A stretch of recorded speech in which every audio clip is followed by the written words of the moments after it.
ನಾನು ಮೊದಲು ಗಾರ್ಮೆಂಟ್ಸ್ಗೆ ಹೋಗ್ತಾ ಇದ್ದೆ. ಬೆಳಗ್ಗೆಯಿಂದ ಸಂಜೆವರೆಗೂ 300 ರೂಪಾಯಿ ದುಡಿತಾ ಇದ್ದೆ. ಈ ರೊಟ್ಟಿ ಮಿಷಿನ್ ತಗೊಂಡಾಗಿಂದ ಕಮ್ಮಿ ಅಂದರೆ 1000 ರೂಪಾಯಿ ನಾನು ದುಡಿತಾ ಇದ್ದೀನಿ ಸರ್. ಖಡಕ್ ರೊಟ್ಟಿನೂ ಮಾಡ್ತೀವಿ ಸರ್, ಬಿಸಿ ರೊಟ್ಟಿನೂ ಮಾಡ್ತೀವಿ.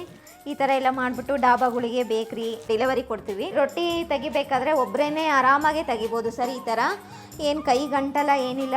ದಿನಕ್ಕೊಂದು 300 ರೊಟ್ಟಿ ಮಾಡ್ತೀನಿ ಸರ್. ಮತ್ತು ಇನ್ನೊಬ್ರು ಎಲ್ಪ್ ಬೇಕು ಅಂತ ಏನಿಲ್ಲ, ಒಬ್ಬರೇ ಆರಾಮಾಗಿ ದುಡಿದು ಡೆಲಿವರಿ ಕೊಡ್ಬೋದು ಸರ್. ಓದಿರೋರು ಅಂತಲ್ಲ, ಓದಿಲ್ಲ ಅಂತ ಅಲ್ಲ. ಈಗ ನಾನೇ SLC ವರೆಗೂ ಅಷ್ಟೇ ಓದಿರೋದು. ಇದು ತಂದಾಗಿಂದ ನಾನು ಚೆನ್ನಾಗಿ ಇಂಪ್ರೂವ್ಮೆಂಟ್ ಆಗಿದ್ದೀನಿ. ಈ ರೊಟ್ಟಿ ಮಿಷಿನಿಂದ, ಈ ರೊಟ್ಟಿಯಿಂದ ನಮ್ಮ ಜೀವನನೇ ಚೇಂಜ್ ಆಗಿದೆ. ಎಲ್ಲರಿಗೂ ನಮಸ್ಕಾರ. ನನ್ನ ಹೆಸರು ಶಶಿಕಲಾ ಅಂತ. ನಾವಿರೋದು ಬೆಂಗಳೂರಲ್ಲಿ. ಮೊದಲು ನಾನು ಗಾರ್ಮೆಂಟ್ಸ್ಗೆ ಹೋಗ್ತಾ ಇದ್ದೆ.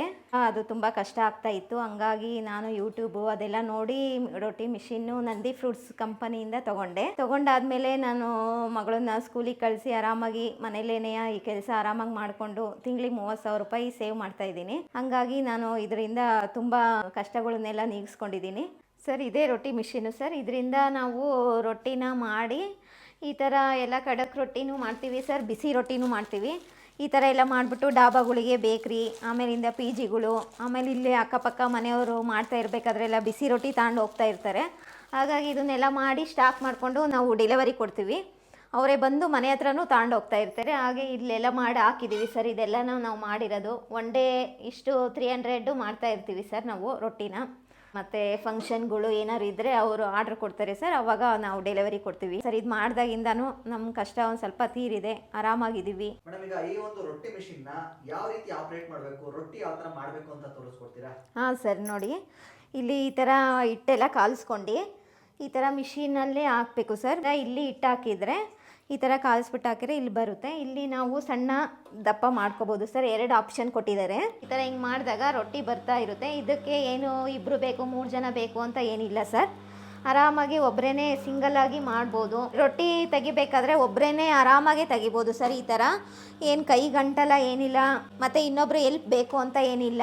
ಒಬ್ಬರೇ ಆರಾಮಾಗಿ ದುಡಿದು ಆರಾಮಾಗಿ ಇದು ಡೆಲಿವರಿ ಕೊಡ್ಬೋದು ಸರ್. ರಿಟರ್ನ್ ಆಗಿರೋದೆಲ್ಲ ಈ ಕಡೆ ಮತ್ತೆ ಹಾಕಿದರೆ ಮತ್ತೆ ರೊಟ್ಟಿ ಬರುತ್ತೆ. ಈ ರೊಟ್ಟಿ ಮಿಷಿನ್ ಉಪಯೋಗಿಸ್ಕೊಂಡು ದಿನಕ್ಕೆ ಎಷ್ಟು ರೊಟ್ಟಿಗಳನ್ನ ಮಾಡ್ತೀರಾ ಮೇಡಮ್?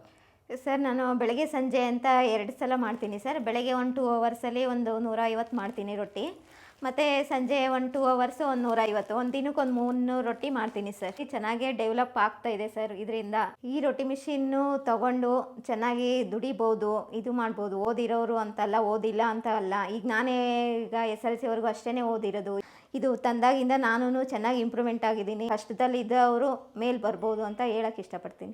ರೊಟ್ಟಿ ಮಿಷನ್ಸ್ ಅಂತ ಬಂದ್ರೆ ಸಾಕಷ್ಟು ಕಂಪ್ನಿಗಳಿದಾವೆ. ನೀವು ಯಾಕೆ ನಂದಿ ಫುಡ್ಸ್ ಮಿಷಿನ್ ಅನ್ನೇ ಚೂಸ್ ಮಾಡ್ಕೊಂಡ್ರೆ ಮೇಡಮ್? ಸರ್, ಇದು ನಂದಿ ಫುಡ್ಸು ಸರ್ವಿಸ್ ಎಲ್ಲ ಚೆನ್ನಾಗಿದೆ. ಹಾಗಾಗಿ ನಾವು ಇದನ್ನೇ ಇಷ್ಟಪಟ್ಟಿದ್ದೀವಿ. ನಾವು ಏನೇ ಒಂದು ಇದಾದ್ರೂ ಸರ್ವಿಸಿಗೆ ಫೋನ್ ಮಾಡಿದರೆ ಸಾಕು, ಅವರೆಲ್ಲ ಹೇಳ್ತಾರೆ. ಮತ್ತು ಬಂದು ನಮಗೆಲ್ಲ ಏನು ಪ್ರಾಬ್ಲಮ್ ಆಗಿದೆ ಅಂತ ತೋರಿಸ್ಕೊಡ್ತಾರೆ. ಹಾಗಾಗಿ ನಮಗೆ ನಂದಿ ಫುಡ್ಸು ಇಷ್ಟ ಆಗಿದೆ ಸರ್. ಯಾರೇ ತೊಗೊಂಡ್ರೂ ಇದೇ ಕಂಪ್ನಿದೇ ತೊಗೊಳ್ಳಿ ಅಂತ ಹೇಳ್ತಾ ಇದ್ದೀವಿ ಸರ್. EMI ಲೋನ್ ಆಪ್ಷನ್ಸ್ ಮತ್ತು ಸಬ್ಸಿಡಿ ಏನಾದರೂ ಸಿಗುತ್ತಾ ಮೇಡಮ್? ಹಾಂ ಸರ್, 50% ಸಬ್ಸಿಡಿ ಸಿಗುತ್ತೆ. ಕ್ಯಾಶಲ್ಲೂ ತೊಗೋಬೋದು, ಫುಲ್ ಕ್ಯಾಶ್ ಕೊಟ್ಟು ತೊಗೋಬೋದು. ನಮಸ್ಕಾರ, ನನ್ನ ಹೆಸರು ಮಂಜುನಾಥ್ ಅಂತ. ಶಶಿಕಲಾರ ಹಸ್ಬೆಂಡು.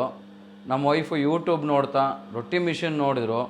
ಅದರಲ್ಲಿ ಸುಮಾರು ಕಂಪ್ನಿಗಳಿದ್ದು, ಬಟ್ ನಂದಿ ಫ್ರೂಟ್ಸ್ ಕಡೆಯಿಂದ ಫಸ್ಟ್ ಹೋದ್ವಿ ನಾವು. ಅಲ್ಲಿಂದ ಟ್ರಯಲ್ ನೋಡಿದ್ವಿ, ಮಿಷಿನ್ ತಗೊಂಬಂದ್ವಿ. ರೊಟ್ಟಿ ಮಾಡ್ತಾಯಿದ್ವಿ 3 ವರ್ಷದಿಂದನೂ. ಬಿಸ್ನೆಸ್ ಕಂಡಿದ್ದೀವಿ. ಮತ್ತು ಆಲ್ ಓವರು ಬೆಂಗಳೂರು ಫ್ರಾಂಚೈಸಿ ತಗೊಂಡಿನಿ ನಂದಿ ಫ್ರೂಟ್ಸಿಂದ. ಸರ್ವಿಸ್ ಆಗಲಿ ಮತ್ತು ಡೆಮೋ ಕೊಡೋದಾಗಿರಲಿ ಎಲ್ಲ ಥರದ್ದು ನಾವು ಜೀವನ ಕಟ್ಕೊಂಡಿದ್ವಿ. ನೀವು ನಮಗೆ ಏನಾದ್ರು ಬೇಕಂದರೆ ಮಿಷಿನೇ ಆಗಿರಲಿ, ಡೆಮೋ ಆಗಿರಲಿ, ಸರ್ವಿಸೇ ಆಗಲಿ, ನಮ್ಮನ್ನು ಕಾಂಟ್ಯಾಕ್ಟ್ ಮಾಡಿ. ನಮಸ್ಕಾರ.